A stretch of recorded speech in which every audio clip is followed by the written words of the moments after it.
Hello, मैं हूं विकास राजोरा। मेरा सब्जेक्ट है बायोलॉजी और आज बायोलॉजी में हम 11th क्लास का थर्ड चैप्टर स्टार्ट करेंगे, जिसमें हम पढ़ेंगे प्लांट किंगडम के बारे में या किंगडम प्लांटिया के बारे में। तो किंगडम प्लांटिया पढ़ने से पहले हम थोड़ा सा क्लासिफिकेशन और पढ़ लेते हैं कि सबसे पहले कैरलस लीनियस ने जो क्लासिफिकेशन दिया था वो कहलाया आर्टिफिशियल क्लासिफिकेशन। आर्टिफिशियल क्लासिफिकेशन के बाद अब उसके बाद जो क्लासिफिकेशन आया, जो 5 किंगडम सिस्टम था, वो कहलाया नेचुरल क्लासिफिकेशन सिस्टम। अब इस नेचुरल और आर्टिफिशियल में क्या डिफरेंस था? जो आर्टिफिशियल क्लासिफिकेशन था वो बेसिकली बहुत थोड़े कैरेक्टर के बेसिस पर, और वो भी मॉर्फोलॉजिकल कैरेक्टर के बेसिस पर ऑर्गेनिज्म को डिवाइड किया गया था, जबकि नेचुरल क्लासिफिकेशन में सिर्फ मॉर्फोलॉजिकल ही नहीं, यानी कि एक्सटर्नल फीचर ही नहीं, इंटरनल फीचर भी देखे गए थे। जैसे फॉर एग्जांपल अल्ट्रा स्ट्रक्चर हो गया, एनाटॉमी हो गई, फिजियोलॉजिकल कैरेक्टर हो गए। तो ये कुछ कैरेक्टर्स जो हैं वो भी नेचुरल क्लासिफिकेशन में ऐड कर दिए गए थे। सेल टाइप, सेल स्ट्रक्चर, इस तरीके से ये नेचुरल क्लासिफिकेशन में 5 किंगडम सिस्टम बना दिया गया था। अब इसके बाद एक और जो क्लासिफिकेशन अब जो हम पढ़ते हैं वो है हमारा फाइलोजेनेटिकल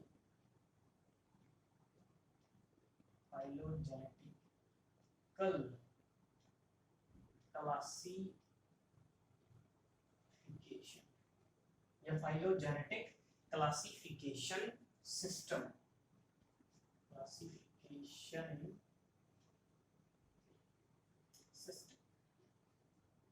अब जो हम पढ़ रहे हैं वो फाइलोजेनेटिकल क्लासिफिकेशन। क्या होता है फाइलोजेनेटिकल क्लासिफिकेशन? फाइलोजेनेटिकल क्लासिफिकेशन में इंटरनल फीचर्स, एक्सटर्नल फीचर्स के अलावा अब ऑर्गेनिजम्स को इवोल्यूशनरी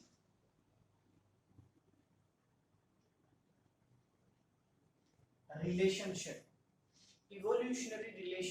भी ऑर्गेनिजम्स के बीच में देखा जाता है। तो उस बेसिस पर ऑर्गेनिज्म को क्लासिफाई किया गया कि इवोल्यूशन क्या है, यानी कि ये जो ऑर्गेनिज्म है क्या इनके कैरेक्टर जो पहले ऑर्गेनिज्म थे क्या उनके साथ किसी के साथ मैच करते हैं, या अभी जो ऑर्गेनिज्म हैं क्या उनके कैरेक्टर किसी दूसरे स्पीसीज, किंगडम, किसी के साथ मैच करते हैं। तो अब फिलहाल जो हम क्लासिफिकेशन यूज कर रहे हैं वो है फाइलोजेनेटिक क्लासिफिकेशन सिस्टम। अब इसमें और क्या क्या ऐड किया गया है वो देख लेते हैं। जो क्लासिफिकेशन है इसमें और दो चार टैक्सोनॉमिक टर्म्स जोड़ी गई हैं, जैसे फॉर एग्जांपल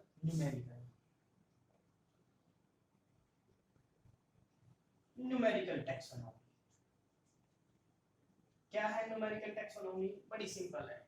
जो कैरेक्टरिस्टिक्स थे उनको एक नंबर और कोड देकर कंप्यूटर में डाटाबेस बना दिया गया है।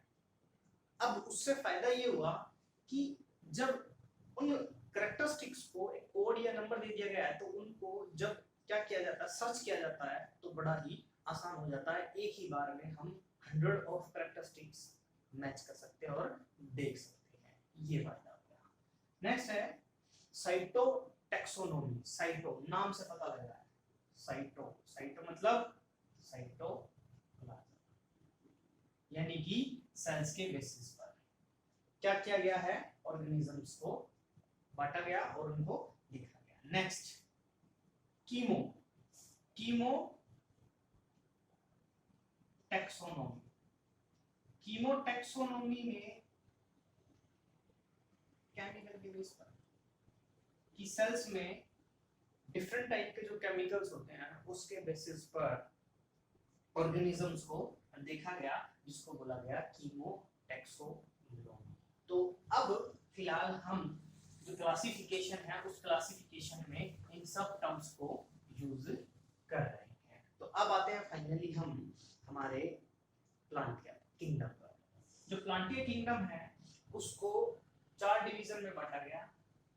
पहला है थैलोफाइटा, दूसरा है ब्रायोफाइटा, थर्ड है टेरिडोफाइटा और फोर्थ है स्पर्मेटोफाइटा, जिसको फर्दर डिवाइड किया गया जिम्नोस्पर्म और एंजियोस्पर्म। क्यों? क्योंकि ये भी सीड प्रोड्यूस करता है और ये भी सीड प्रोड्यूस करता है, लेकिन दोनों में डिफरेंस ये है कि ये सिर्फ सीड प्रोड्यूस करता है, वो भी नेक्ड, और ये कवर सीड प्रोड्यूस करता है, मतलब कि इसमें फ्रूट भी बनता है। ये डिफरेंस था। तो ये 4 डिवीजन बनाए गए। फाइलम के बाद डिवीजन आता है, तो ये 4 डिवीजन है। इन 4 डिवीजन को हम एक एक करके अब पढ़ेंगे। तो सबसे पहले हम बात करेंगे थैलोफाइटा यानी कि एल्गी। सबसे पहले, और आज जो है हम सिर्फ एल्गी को डिस्कस करेंगे। एल्गी क्या है? एल्गी के कैरेक्टरिस्टिक्स देखे गए। जो एल्गी है, सबसे पहले अगर उसकी हैबिटेट देखी जाए तो एल्गी जो होती है वो एक्वेटिक भी होती है, एक्वेटिक भी है यानी कि फ्रेश वाटर में भी पाई जाती है, और मैराइन वाटर यानी कि फ्रेश और मैराइन वाटर दोनों में पाई जाती है। अगर टेरेस्ट्रियल की बात करें तो स्टोन में, वुड पे, यहाँ पर भी क्या कर जाती है? ग्रो कर जाती है एल्गी। अगर इसके बेसिक स्ट्रक्चर या सिंपल एक बात कहें तो ये कैसी होती है? थैलस होती है, यानी कि body is not divide in root, stem and leaves. Body root, stem और लीफ में नहीं डिवाइड होती, इसलिए उसको बोलते हैं थैलस। एक बात। दूसरी बात, ये ऑटोट्रॉफिक होती है। ऑटोट्रॉफिक बोले तो जो अपना खाना खुद बना सकती हैं, उनको ऑटोट्रॉफिक बोला जाता है। ये नेक्स्ट ऑटोट्रॉफिक होती है। उसके बाद देखते हैं अगर हम इनका साइज और फॉर्म की बात करें। नेक्स्ट आते हैं साइज और फॉर्म की अगर बात करें तो ये यूनिसेलुलर भी होती हैं। एग्जांपल ले लेते हैं यूनिसेलुलर एल्गी का, क्लेमाइडोमोनास यूनिसेलुलर एल्गी है। कॉलोनियल भी होती है। कॉलोनियल में एग्जांपल ले लेते हैं वोलवॉक्स का। यूनिसेलुलर क्लेमाइडोमोनास, कॉलोनियल में वोलवॉक्स आ जाती है। और फिलामेंटस तो हमने 10th क्लास में रिप्रोडक्शन में पढ़ी थी कि जो एल्गी होती है उसमें फिलामेंटस यानी कि फ्रेगमेंटेशन होता है। एग्जांपल था स्पाइरोगाइरा यानी कि फिलामेंटस, एग्जांपल हो जाएगा स्पाइरोगाइरा। तो ये हो गई फॉर्म एंड साइज। यूनिसेलुलर भी होती है, कॉलोनियल भी होती है और फिलामेंटस भी होती है। तो एल्गी इतने हैं। नेक्स्ट देखते हैं, बात करते हैं रिप्रोडक्शन की। अगर रिप्रोडक्शन की बात करूं मैं,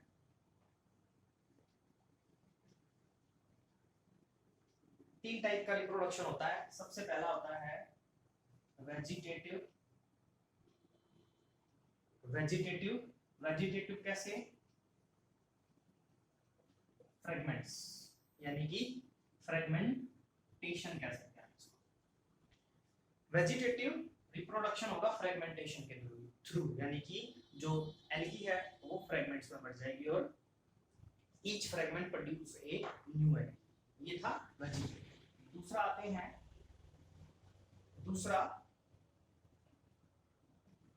एसेक्सुअल रिप्रोडक्शन।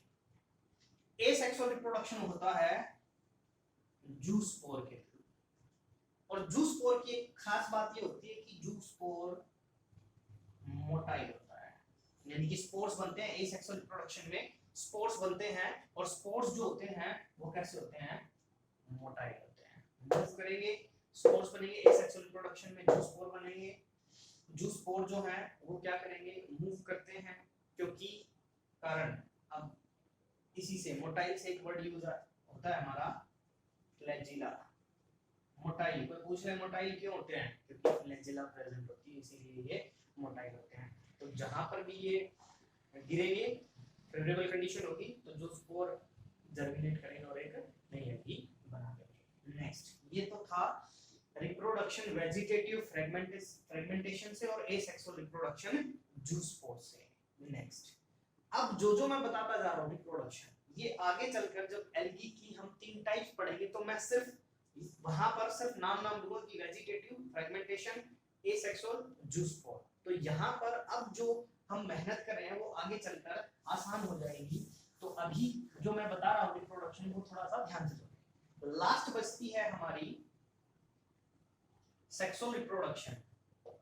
सेक्सुअल रिप्रोडक्शन जो होती है उसमें हमें भी पता है क्या फ्यूज होते हैं, गैमीट्स। 2 गैमीट्स फ्यूज होते हैं और वो 2 गैमीट्स मेल और फीमेल, मेल और फीमेल गैमीट फ्यूज होंगे। अब इनकी मॉर्फोलॉजी के बेसिस पर, गैमीट्स की मॉर्फोलॉजी के बेसिस पर जो आपकी सेक्सुअल रिप्रोडक्शन है उसमें जो फ्यूजन है एक तरीके से वो 3 टाइप का हो जाता है। एक सबसे पहला आता है आपका आइसोगैमस। आइसोगैमस का मतलब है कि जब मॉर्फोलॉजिकली गैमीट्स सिमिलर होंगे। सिमिलर का मतलब है जब दिखने में 2 गैमीट्स बिल्कुल सिमिलर होंगे वो कहलाएगा हमारा आइसोगैमस। एग्जांपल ले लेते हैं क्लेमाइडोमोनास का। क्लेमाइडोमोनास, इसमें जो गैमीट्स प्रोड्यूस होंगे वो एग्जैक्ट मेल और फीमेल एग्जैक्ट सेम होंगे। हम मॉर्फोलॉजिकली देखकर नहीं बता सकते कि कौन सा मेल और कौन सा फीमेल है, इसीलिए इसको बोला जाता है आइसोगैमस। और ये गैमीट्स जो होंगे वो मोटाइल होंगे। और यही आइसोगैमस में जो गैमीट्स होते हैं वो नॉन मोटाइल भी हो सकते हैं। नेक्स्ट, उसके बाद आता है, तो पहला हो गया हमारा आइसोगैमस। दूसरा देख लेते हैं अनीसोगैमस। अनीसोगैमस इसका उल्टा, यानी कि डिफरेंट साइज, दोनों डिफरेंट साइज के होंगे तो वो अनीसोगैमस हो जाएगा। लास्ट आता है ऊगैमस। ऊगैमस क्या होता है, ऊगैमस में फीमेल गैमीट जो होगा, फीमेल गैमीट जो होगा वो नॉन मोटाइल होगा और लार्ज साइज का होगा। Large size plus non motile होगा।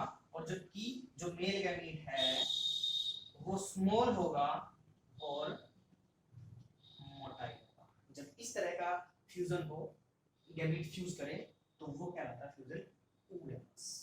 तो 3 तरह का फ्यूजन होता है सेक्सुअल रिप्रोडक्शन में। अगर गैमीट्स सेम है, मॉर्फोलॉजिकली क्या है सेम है तो आइसो, अलग है तो अनीसो। और ऊगैमस में फीमेल गैमीट क्या होगा, नॉन मोटाइल होगा, लार्ज होगा, और मेल गैमीट जो होगा स्मॉल होगा और मोटाइल होगा। ये कहलाता है हमारा ऊगैमस। नेक्स्ट, अब कुछ इंपॉर्टेंस देख लेते हैं हमारी एल्गी की। इंपॉर्टेंस, ये थोड़ा सा इंपॉर्टेंट टॉपिक भी हो जाता है आपका निट के अकॉर्डिंगली। क्या क्या इंपॉर्टेंस होती है एल्गी की। एल्गी की इंपॉर्टेंस, एक सबसे बड़ी इंपॉर्टेंस, हमारे अर्थ की जो हाफ CO2 है, हमारे अर्थ की जो हाफ CO2 है वो इकलौते ये एल्गी ही फिक्स करते हैं।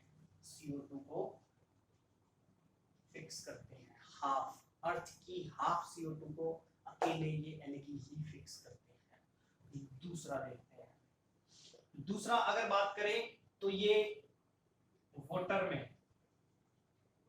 क्योंकि एल्गी वाटर में भी पाई जाती है, एक्वेटिक होती है मोस्टली, तो एक्वेटिक होगी तो वाटर में ये क्या करती है, ये वाटर में डिसॉल्व ऑक्सीजन के अमाउंट को इंक्रीज कर देती है। डिसॉल्व ऑक्सीजन, हम ये भी कह सकते हैं कि वाटर में डिसॉल्व ऑक्सीजन को बढ़ाती है, ताकि डिसॉल्व ऑक्सीजन बढ़े तो एक्वेटिक जो एनिमल है वो अच्छे से वहां पर सर्वाइव कर सके। नेक्स्ट थर्ड देखते हैं, प्राइमरी प्रोड्यूसर। एक्वेटिक में ये प्राइमरी प्रोड्यूसर होते हैं, वाटर में या मैराइन वाटर में या सी में ये आपके प्राइमरी प्रोड्यूसर हैं। मैराइन वाटर की लगभग 70 स्पीसीज फूड में यूज की जाती है, ये कह सकते हैं उनको खा सकते हैं। एग्जांपल दे रखे हैं, जैसे फॉर एग्जांपल मैराइन वाटर की कुछ स्पीसीज के एग्जांपल दे रखे हैं जिनको खाने के लिए यूज किया जाता है। एक तो है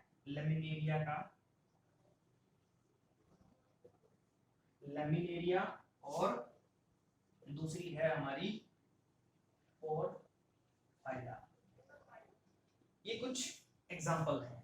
नेक्स्ट देते हैं, उसके बाद अगला और क्या काम करते हैं, कुछ एल्गी जो होती हैं वो वाटर को होल्ड भी कर सकती हैं, वाटर होल्डिंग सब्सटेंसेस प्रोड्यूस करती हैं, उनको बोलते हैं हाइड्रोकोलाइड्स।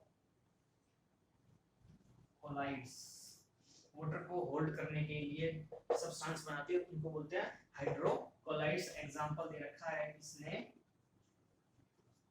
एल्जीन का इसने एग्जांपल दे रखा है। नेक्स्ट देखते हैं हम, ये बेसिकली ब्राउन एल्गी होती है। ब्राउन एल्गी जो होती है ब्राउन एल्गी जेलेटिनस सब्सटेंस होता है, ये वाटर को होल्ड करने में मदद करता है। नेक्स्ट देखते हैं एक और इंपॉर्टेंस एल्गी की, रेड एल्गी। पहली एल्गी का नाम है गैलेडियम और दूसरा एग्जांपल है ग्रेसिलेरिया। ये दो स्पीसीज रेड एल्गी की हैं। इन रेड एल्गी से क्या किया जाता है, अगार आइसोलेट किया जाता है। अगार बोलते हैं उसको। अगार क्या करता है, ये सेमी सॉलिड कर देता है। अगर को वाटर में डालें तो ये उसको सेमी सॉलिड सॉल्यूशन बना देगा। सेमी सॉलिड, ना तो वो लिक्विड है ना वो सॉलिड है, तो सेमी सॉलिड। कहाँ यूज किया जाता है अगार को, अगर हमने जैम और जेलीज देखे हैं, जैम और जेलीज जो होते हैं वो आप गर्मी में रखो या सर्दी में रखो वो जमते नहीं है, जेली ही रहते हैं, सेमी सॉलिड ही रहते हैं। उनके पीछे इकलौता रीजन अगार होता है। अगर आप कभी जैम के पैकेट पे या शीशी पे उसके इंग्रेडिएंट्स देखेंगे तो इंग्रेडिएंट्स में एक इंग्रेडिएंट्स अगार भी होगा जो उसको सेमी सॉलिड बनाने में रखने में, जैम, जेली, आइसक्रीम, उन सब में ये अगार ही यूज किया जाता है उसको सेमी सॉलिड बनाने के लिए। तो ये एल्गी के कुछ बेसिक बातें थी एल्गी के बारे में। अब एल्गी जो है वो 3 टाइप की होती है। एल्गी को 3 टाइप में बांटा गया। पहली है क्लोरोफाइसी,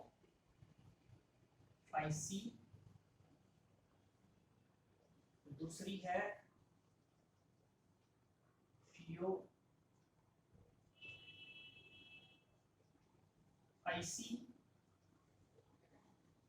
और तीसरी है रोडोफियो और ये 3 टाइप के हैं। फियो की स्पेलिंग है AEO, फियोफाइसी, क्लोरोफियो और रोडोफाइसी। एक एक करके इनके बारे में अब बात करते हैं। सबसे पहले बात करते हैं क्लोरोफाइसी। इसको ग्रीन एल्गी भी बोला जाता है क्योंकि इसका कलर ग्रीन होता है, इसलिए इसको ग्रीन एल्गी बोला जाता है। ये यूनिसेलुलर भी है, ये कॉलोनियल भी है और ये फिलामेंटस भी है। कॉलोनियल भी है और यूनिसेलुलर भी है और फिलामेंटस भी है। आगे बात करें तो क्या कहा, ग्रीन एल्गी, मतलब इसका कलर जो होता है वो ग्रीन होता है। क्यों होता है? क्योंकि इसमें क्लोरोफिल ए और बी लार्ज अमाउंट में होता है। इसमें क्लोरोफिल ए और बी होता है और हम जानते हैं क्लोरोफिल कहाँ होता है, क्लोरोप्लास्ट। इसकी एक और खास बात होती है, क्लोरोप्लास्ट की जो शेप होती है वो अलग अलग डिफरेंट टाइप की जो स्पीशीज होती है, ये फियोफाइसी, जो फियोफाइसी एल्गी है, इसमें क्लोरोप्लास्ट की शेप डिफरेंट एल्गी में डिफरेंट टाइप होती है। जैसे फॉर एग्जांपल ये क्लोरोप्लास्ट कप शेप भी होता है, रिबन शेप भी होता है, ये प्लेट शेप भी होता है, रेटिकुलेट शेप भी होता है। तो डिफरेंट टाइप का क्या होता है, क्लोरोप्लास्ट पाया जाता है। एक और खास बात होती है इसमें, क्लोरोप्लास्ट में प्रोटीन स्टोरेज बॉडी पाई जाती है, जिसको बोलते हैं पायरेनोड्स। प्रोटीन को स्टोर करने के लिए, प्रोटीन को स्टोर करने के लिए, प्रोटीन को स्टोर करने के लिए स्पेशल टाइप की बॉडी पाई जाती है, उनको बोला जाता है पायरेनोड्स पाई जाती है। नेक्स्ट देखते हैं, उसके बाद है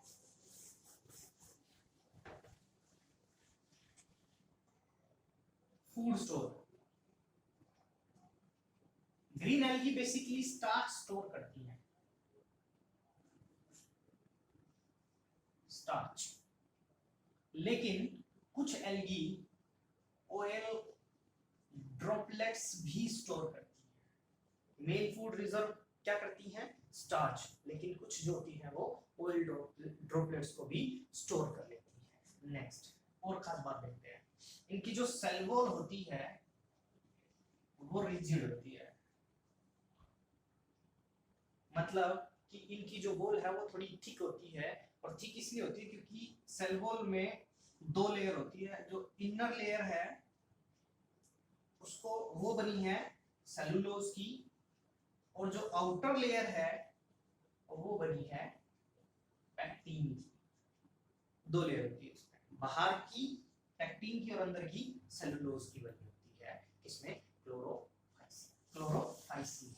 नेक्स्ट रिप्रोडक्शन देख लेते हैं। रिप्रोडक्शन तीनों टाइप की होगी, वेजिटेटिव भी होगी, वही सेम फ्रेगमेंटेशन, एसेक्सुअल वही जूस्पोर से, और जो सेक्सुअल है सेम आइसोगैमस, अनिसोगैमस और ऊगैमस, तीनों टाइप से होगी। एग्जांपल इसमें वॉल्वॉक्स का ले लेते हैं, क्लेमाइडोमोनास आ जाएगा, स्पाइरोगायरा इसमें एग्जांपल आ जाता है।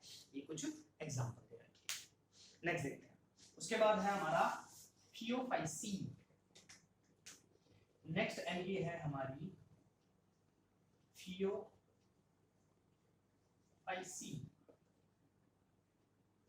ब्राउन एल्गी बोलते हैं इसको। बेसिकली मिलेगी कहाँ, ये मैराइन वाटर में पाई जाती है, और ग्रीन एल्गी मैराइन में भी और फ्रेश दोनों में पाई जाती है। तो ब्राउन एल्गी जो है ये मैराइन वाटर में बेसिकली पाई जाती है।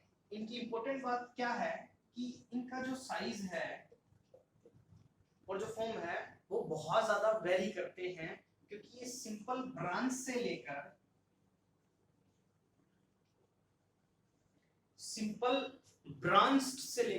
फिलामेंटस से filamentous to profuse, simple branch भी होती है, फिलामेंटस से लेकर प्रोफ्यूज ब्रांच्ड फॉर्म में भी पाई जाती है। जो प्रोफ्यूज्ड ब्रांच फॉर्म होती है उसको बोलते हैं कैल्प्स। प्रोफ्यूज्ड ब्रांच्ड फॉर्म जो इस ब्राउन एल्गी की होती है वो कहलाती है कैल्प्स। 100 मीटर तक इसकी लंबाई हो जाती है, 100 मीटर तक लंबाई हो जाती है इसकी। नेक्स्ट देखते हैं, उसके बाद है, क्योंकि ये फोटोसिंथेसिस करती है तो ऑब्वियस सी बात है इनमें भी क्या पाया जाएगा? क्या करती है? फोटोसिंथेसिस करती है। तो फोटोसिंथेसिस करती है तो दैट मीन कोई ना कोई पिगमेंट प्रेजेंट होगा। इनमें पिगमेंट होता है क्लोरोफिल ए और C plus carotenoid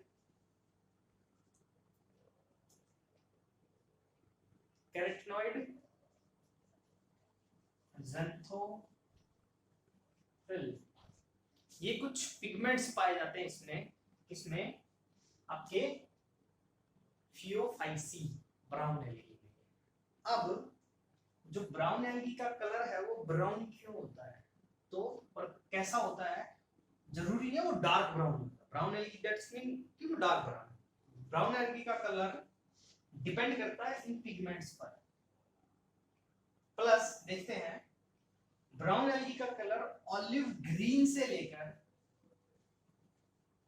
dark shade of brown तक हो सकता है और वो डिपेंड करेगा किस पर?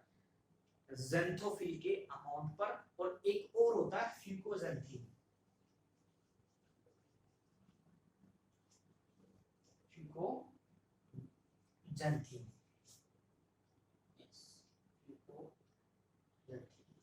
क्लियर है? तो ये डिपेंड करता है किस पर? फ्यूकोज़ैंथीन पर। ये है पिगमेंट्स। नेक्स्ट देखते हैं। उसके बाद स्टोरेज की बात कर लेते हैं। स्टोर क्या करते हैं? स्टोर करते हैं कॉम्प्लेक्स कार्बोहाइड्रेट, जैसे फॉर एग्जांपल लैमिनेरिया और मिनिटॉल। लैमिनेरिया और मिनिटॉल इनका रिजर्व फूड होता है। नेक्स्ट देखते हैं।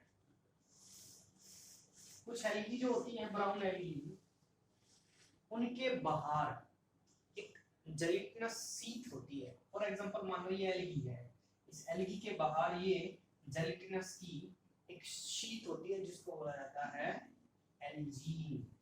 वाटर कोल्ड करने में मदद कर रही थी, अभी पीछे पढ़ा था हमने। नेक्स्ट उसके बाद देखते हैं कुछ ब्राउन एल्गी की जो प्लांट बॉडी है वो डिफरेंशिएट होती है किस में? होल्ड फास्ट में। होल्ड फास्ट क्या? जैसे फॉर एग्जांपल आपकी एनसीईआरटी में डायग्राम भी दे रखा है इसका।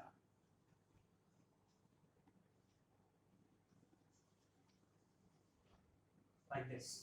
ये हो गया होल्ड फास्ट, ये हो गया स्ट्रिप और ये हो गया फ्रॉन्ड। ये लीफ लाइक होता है, ये पिटियोल लाइक होता है और ये होता है क्या? सबस्ट्रेट के साथ उस एल्गी को अटैच करने में मदद करता है होल्ड फास्ट, स्ट्रिप और ये हो गया फ्रॉन्ड लीफ लाइक।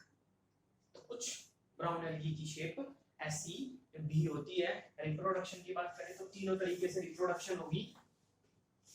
रिप्रोडक्शन की अगर बात करें तो सेम वही वेजिटेटिव, एसेक्सुअल और सेक्सुअल। लेकिन यहाँ पर सेक्सुअल जो रिप्रोडक्शन होती है ना, उसमें एक थोड़ी सी इंपॉर्टेंट चीज है, वो ये कि जो गैमीट्स होते हैं ना, कुछ ब्राउन एल्गी में गैमीट्स जो होते हैं वो पायरीफॉर्म के होते हैं। पायरीफॉर्म बोले तो पीयर शेप के होते हैं। ये इसकी एक खास बात है। एग्जांपल की अगर बात करें तो एक्टोकार्पस इसका एग्जांपल हो जाएगा, लैमिनेरिया हो जाएगा और फिकस हो जाएगा। ये कुछ ब्राउन एल्गी के टाइप्स। नेक्स्ट है हमारा लास्ट रोडो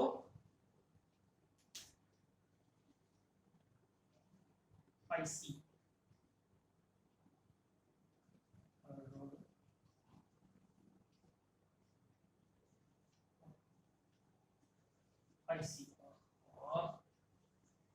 रोडोफाइसी ये है हमारी लास्ट। नाम पता लग रहा है रोडो। रोडो मीन आर मतलब रेड। कलर कैसा होगा? रेड कलर होगा। पिगमेंट कौन सा प्रेजेंट होगा इसमें? क्योंकि इनका कलर जो होता है वो रेड होता है, तो इनमें एक स्पेशल टाइप का पिगमेंट प्रेजेंट होता है, उसको बोलते हैं फाइकोजेंथीन, आर फाइकोजेंथीन,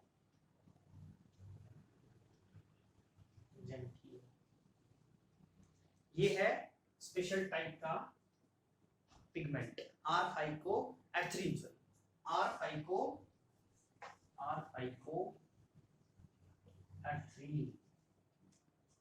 रेड कलर क्यों? क्योंकि स्पेशल टाइप का पिगमेंट प्रेजेंट है, आर फाइकोएथ्रीन, इसमें पिगमेंट प्रेजेंट होता है।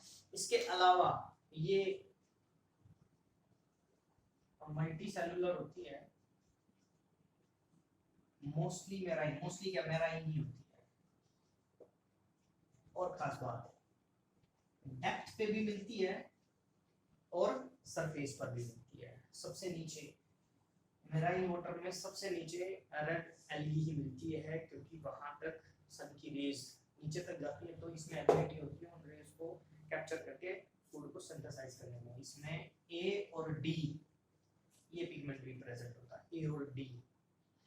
इसके अलावा अगर इसके और इंपॉर्टेंट फीचर्स की बात करें तो फूड स्टोर करती है ये फ्लोरिडीन स्टार्च। ये ग्लाइकोजन जैसा होता है। ग्लाइकोजन क्या होता है? ये एनिमल का फूड स्टोर होता है, तो ग्लाइकोजन जैसा होता है ये। तो फ्लोरिडीन स्टार्च को ये क्या करते हैं? स्टोर करते हैं। नेक्स्ट, इसके अलावा अगर रिप्रोडक्शन की बात करें तो रिप्रोडक्शन इसमें भी वेजिटेटिव फ्रेगमेंटेशन से, एसेक्सुअल नॉन मोटाइल स्पोर से। अभी तक हम जू स्पोर बोलते आए जो मोटाइल था, लेकिन इसकी खास बात ये है फियोफाइसी की कि एसेक्सुअल भी और सेक्सुअल भी, ये भी नॉन मोटाइल स्पोर से और ये नॉन मोटाइल गैमीट्स से। नॉन मोटाइल गैमीट्स और non motile spore. Asexual reproduction spore से होता है, हमेशा याद रखेंगे, और सेक्सुअल हमेशा गैमीट्स से होता है। तो इसमें नॉन मोटाइल गैमीट्स यूज करेंगे वाटर करंट की मदद से, और इसमें नॉन मोटाइल स्पोर जर्मिनेट करेंगे और नई एल्गी बनाएंगे। इसमें एग्जांपल हमने गैलेडियम का पढ़ा था, अगर अगर प्रोड्यूस कर रहा था, तो इस तरीके से। इसके अलावा जो स्पेस ट्रेवल है वो एक एल्गी का यूज करते हैं, क्योंकि रिच होती है वो प्रोटीन में, स्पाइरुलिना। ये रिच होती है, rich amount of protein present होता है इसमें, इसलिए इसको स्पेस ट्रेवलर्स स्पेस में लेकर जाते हैं इसको खाने के लिए। तो ये थी हमारी एल्गी। नेक्स्ट वीडियो में हम बात करेंगे ब्रायोफाइट्स के बारे में।